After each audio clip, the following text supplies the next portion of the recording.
Hello friends, welcome to super coaching IAS by textbook. मैं प्रशांत आप सभी का स्वागत करता हूं। फ्रेंड्स, आज मैं आपको कुछ ऐसे न्यूज़ से अवगत कराऊंगा जो भारत में बहुत ज़्यादा, भारत ही नहीं ग्लोबली आप कह सकते हैं कि हलचल मचाया हुआ है। और ये न्यूज़ जो है वो आपके इसी 9 अक्टूबर की न्यूज़ है। और इस न्यूज़ में एक आपको मैं न्यूज़ पहले दिखा दूं।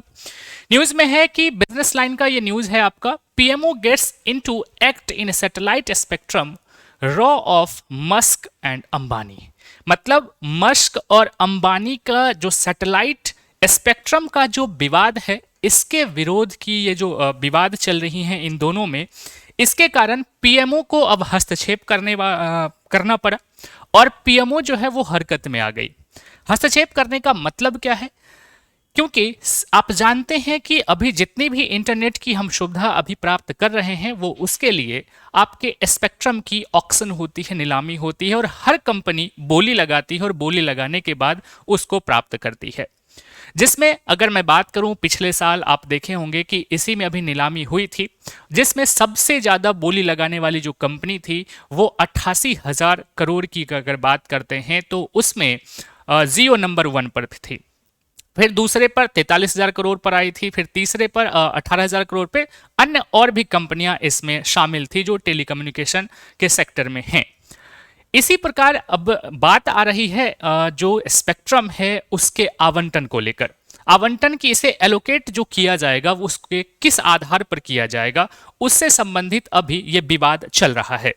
इस विवाद के अगर सार पर हम बात कर लें तो एलन मस्क और Mukesh Ambani battle on whether auction और एलोकेट सैटेलाइट, ऑक्शन या एलोकेट सैटेलाइट स्पेक्ट्रम को लेकर, and has attracted intervention from the PMO, prime minister जो ऑफिस है उसके लिए भी भाई अट्रैक्शन की बात जो है ये हो गई है।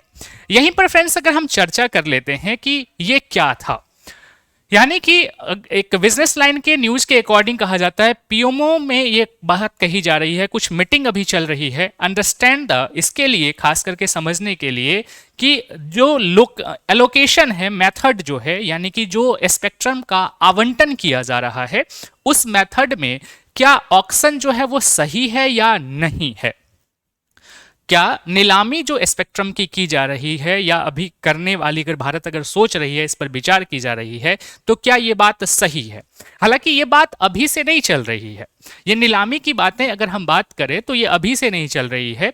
इसमें ये जो न्यूज है आप देखेंगे ये अभी तो अभी आई है, लेकिन 3-4 महीने पहले की बात करते हैं कि अप्रैल के माह में, अप्रैल मंथ्स में आप देखेंगे उस जितनी भी टेलीकम्युनिकेशन की जो कंपनियां हैं, जैसे हम स्टारलिंक की बात कर लें, चाहे टाटा समूह की बात कर लें, चाहे आप इसे जियो की बात कर लें, है ना, चाहे सुनील भारती मित्तल की कंपनी की बात कर ले, वनवेव की बात कर ले, है ना, चाहे अमेजन की बात कर ले, अमेजन की जो कंपनी है उसकी बात कर ले, ऐसे कई सारी कंपनियां हैं जो अभी आपको इंटरनेट प्रोवाइड करती हैं। आपने नाम ये भी सुना होगा नोकिया का नाम। नोकिया मोबाइल के सेक्टर में नहीं बल्कि साथ ही साथ कम्युनिकेशन के सेक्टर में अभी भी इसमें शामिल है। तो ये विचार किया गया था क्या जो आवंटन होगा स्पेक्ट्रम का, क्या वो नीलामी एक सही रास्ता है या नहीं है। कानूनी तौर पर ये राय मांगी गई थी अप्रैल में, और इस राय को सभी कंपनी ने पूरी तरह से इसका विरोध किया कि नीलामी नहीं होना चाहिए, क्योंकि आवंटन जो होता है वो दो तरीके, एक तो ऑक्शन है, नीलामी हो जाना सीधी, और दूसरा जो है वो आपका एडमिनिस्ट्रेशन कह दीजिए, प्रशासनिक जो है वो पूरी पावर सरकार के पास होती है। और सरकार का सीधा सा बात है, हम सभी जानते हैं जब कोई प्राकृतिक संसाधन है, अगर सरकार उसके स्वामित्व किसी और प्राइवेट के हाथों में देती है तो ज़्यादा से ज़्यादा वहाँ से राजस्व की वसूली की बात करता है। तो जब राजस्व की वसूली की चर्चा की जा रही है तो उसके संदर्भ में ही यहां पर बात आती है कि क्या नीलामी के लिए यह सही है या गलत है। तो उसी स्पेक्ट्रम की जो इंटरनेट प्रोवाइडर की बात करते हैं, ये जो स्पेक्ट्रम है जो आज इतना इंटरनेट, अब क्योंकि अभी के समय की अगर बात करें तो भारत सेकेंड लार्जेस्ट पॉपुलेशन कह दीजिए या डेंसिटी वाइज कह दीजिए इंटरनेट यूजर होने वाला है, और अभी है भी, अभी सेकेंड लार्जेस्ट इंटरनेट यूजर जो है वो भारत होने वाला भी है। तो इन दोनों कंडीशंस की अगर बात करते हैं तो उसमें अगर आप देखेंगे तो जो इसमें कहा गया है कि जो टेलीकॉम रेगुलेटरी अथॉरिटी है, ट्राई जिसे हम कह रहे हैं, जो टेलीकॉम सेक्टर को देखती है, उसका प्राधिकरण करती है, उसको नियमित करती है, of India could be holding back its recommendations on satellite spectrum to await the PMO opinions on the, है ना, पीएमओ के जो ओपिनियन है उसके आधार पर ये बात करेगी, वो राय जो है हो सकती है नीलामी की बातों को ये रोक भी सकती है कि नीलामी ना भी हो। दूसरी बात, आप इसमें एक चीज और समझने वाली बात है कि the international standard for allocation of satellite spectrum recommended जो है वो एडमिनिस्ट्रेटिव है, ठीक है, एडमिनिस्ट्रेटिव प्रशासनिक बात करता है। जबकि अगर हम बात कर लें तो जितनी भी इंडिया की को छोड़ दीजिए, इंडिया भी अभी जो है वो एडमिनिस्ट्रेटिव ही है, प्रशासनिक जो है इसमें वही चीजें हैं, नीलामी की बात नहीं कर रहा है। लेकिन however the center is deliberating whether it can allocate airways for satellite communication through auction। तो इसमें ऑक्शन की अगर बात करता है तो move which is strongly backed by the Reliance Jio, तो रिलायंस जियो इसका जो है स्ट्रांगली कहता है, भाई वो समर्थन की बात करता है कि हाँ नीलामी जो है वो होनी चाहिए, इस पर बात करता है जियो। इफ इंडिया डिसाइडेड, अगर मान के चलिए इंडिया इस पर अगर नीलामी की बात को मान लेता है तो क्या होगा, तो इंडिया पहली कंट्री होगी। India decided to offer satellite spectrum through auction, it will be go against the International Telecommunication Union, यानी कि विश्व की और कोई भी ऐसी देश नहीं है जो ये ऑक्शन की बात करता है, और इंडिया अगर ऐसी करती है तो वो इंटरनेशनल जो आपका टेलीकम्युनिकेशन यूनियन है उसके खिलाफ जाएगी। इसके बाद की बात ही नहीं है, specially since on the other country offer satellite spectrum through the auctions, India has also activate allocated satellite जो है वो एडमिनिस्ट्रेशन के लिए ही करना चाहिए ये। बाकी अब रहा कि पीएमओ का क्या राय है इस पर, इस चीज को लेकर भी चर्चा अभी चल रही है। वही बात करते हैं कि जब हम चर्चा इतना कर ही रहे हैं कि ये स्पेक्ट्रम ये होता क्या है, तो बेसिकली पहले आप समझ लें स्पेक्ट्रम को लेकर ये विवाद क्यों चल रहा है और इसके पीछे का क्या रीजन है। जो स्पेक्ट्रम है वो एक प्रकार का वेव होता है, वेव हम जैसे हम कहते हैं तरंग, ठीक है, और ये एक प्रकार का इलेक्ट्रोमैग्नेटिक वेव होता है। अब इलेक्ट्रोमैग्नेटिक वेव में खास करके अगर आप देखेंगे तो कई प्रकार के आप वेव देख रहे होंगे। वेव है जो ऊर्जा को एक स्थान, जो एनर्जी है उसे एक स्थान से दूसरे स्थान तक पहुंचाती है, हमारी जो डेटा है उसे ट्रांसफर करती है without help of any types of medium, और ये बिना मीडियम का ही एक स्थान से यानी ठोस, द्रव और गैस कहीं भी ये जा सकती है, जिस कारण से ये कहीं भी काम करेगी। अब बात करते हैं कि वेव जो है बहुत सारे हैं आपके, जो इलेक्ट्रोमैग्नेटिक वेव हैं या इसे नॉन मैकेनिकल वेव भी कहते हैं। अब आइए इसमें आपको gamma rays, X rays, UV का अल्ट्रावायलेट जो हुआ, इंफ्रारेड है, फिर रेडियो वेव से, है ना, और विजिबल लाइट है। विजिबल लाइट यानी कि जो विजिबल लाइट की वेव की जब हम चर्चा करते हैं, है ना, तो इसमें आप विजुअल लाइट का जो एंगस्ट्रम होता है आप देखे होंगे, पहले भी पढ़े होंगे, 3900 एंगस्ट्रम से ये आपके 7800 एंगस्ट्रम के बीच ही होता है, और इसी के बीच हम इसे देख पाते हैं, ना इससे कम ना इससे ज्यादा। सेम इसी तरह से जब हम आगे बढ़ते हैं तो इसकी फ्रीक्वेंसी सबकी अलग अलग होती है। तो आप रेडियो वेव्स पे जाएंगे और यही रेडियो वेव्स जो है वो टेलीकम्युनिकेशन के सेक्टर में आपको हेल्प करती है, और यही रेडियो वेव्स जो होती है जिसके मदद से हम एक जगह से दूसरी जगह जो बात कर पा रहे होते हैं वो हमारी एनर्जी को जो कन्वर्ट करता है, और एनर्जी को वो एक स्थान से मॉड्यूलेट और डीमॉड्यूलेट का जो काम करता है वो आपके इलेक्ट्रोमैग्नेटिक वेव के माध्यम से ही होता है, और इसी के माध्यम से हम टीवी, रेडियो या जो अभी इंटरनेट का यूज कर पा रहे हैं, वो रीजन इसका यही है। लेकिन आप इस बात को ऐसे समझिए, ये सभी जो वेव्स होते हैं इनके लिए कुछ स्पेशल बैंडविड्थ बना दिया गया है। जैसे आप इस बात को ऐसे समझ सकते हैं, अगर बैंडविड्थ नहीं होगा तो क्या होगा, जैसे एक खुला आपको मैदान मिल गया है और इस खुले मैदान में बहुत सारे जो है ना यहाँ पे लोग खड़े हैं, बहुत सारे लोग खड़े हैं। अब पता ही नहीं है कि कौन किस डायरेक्शन से चलेगा, ये इस डायरेक्शन से चल सकता है, ये इस डायरेक्शन से, तो क्या होगी, चीजें जो होंगी टकराएंगी। आपने कभी कभी कॉल पर देखा होगा, फोन पर आप फोन कहीं लगाते हैं और कहीं और का कॉल आप सुन पा रहे होते हैं, कहीं मतलब कभी कभी होता है अचानक से। रीजन क्या होता है, वो बैंडविड्थ जो है वो एक ही जैसा आ जाता है, तो वो कुछ क्षण के लिए होता है, फिर आप कट कर दीजिए, दोबारा नहीं होगा।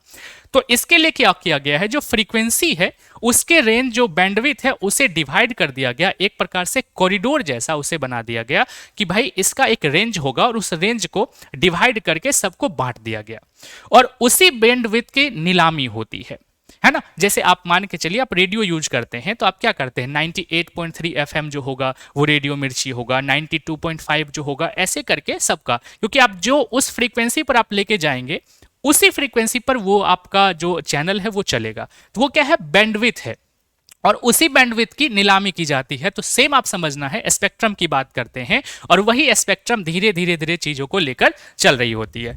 जब हम इसमें चलते हैं तो अभी आप देखेंगे, स्पेक्ट्रम की बात करते हैं, ठीक है ना।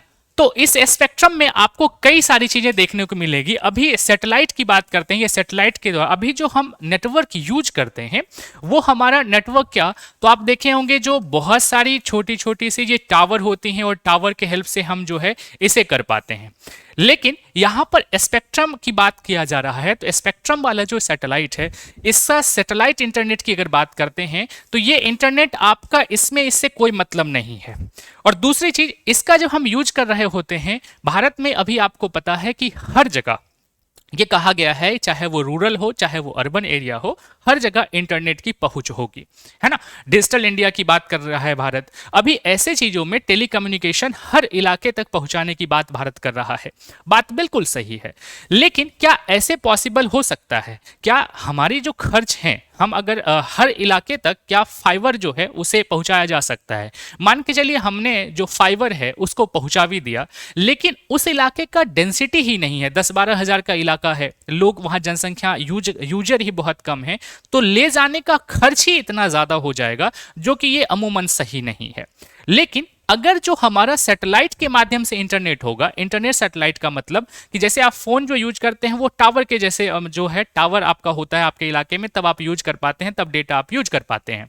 लेकिन जब सैटेलाइट की बात करेंगे तो सैटेलाइट जो होता है वो ऊपर ही है, आप डायरेक्ट इंटरनेट को आप कहीं से भी किसी भी इलाके में है आप यूज कर सकते हैं। सैटेलाइट इंटरनेट का कहीं से किसी भी इलाके में यूज कर सकते हैं विदाउट एनी टाइप ऑफ कोई भी आपका वाईफाई या फाइबर केबल, इसकी कोई भी आवश्यकता आपको नहीं है। पहली फायदे की बात। दूसरा, हम ये कह सकते हैं कि ये जो सैटेलाइट की स्पीड होगी बहुत अधिक होगी। तीसरी चीज, ये आपके खास करके अर्बन इलाके के लिए या आपके जो माउंटेन इलाके के लिए बहुत ही बेहतर होगा। स्पीड अच्छी होगी तो हमारा जो प्रोसेस है, चाहे इंटरनेट ऑफ थिंग्स है, इन सारी चीजों पर बहुत ज्यादा ये मददगार साबित होगा। तो इसलिए इसकी बातें की जा रही हैं कि स्पेक्ट्रम जो है अगर जिसके पास ये पहुंचेगी वो सारी चीजों को प्रोवाइड कर पाएगा और अच्छी खासी मुनाफा जो है उस कंपनी के हाथों में आएगी।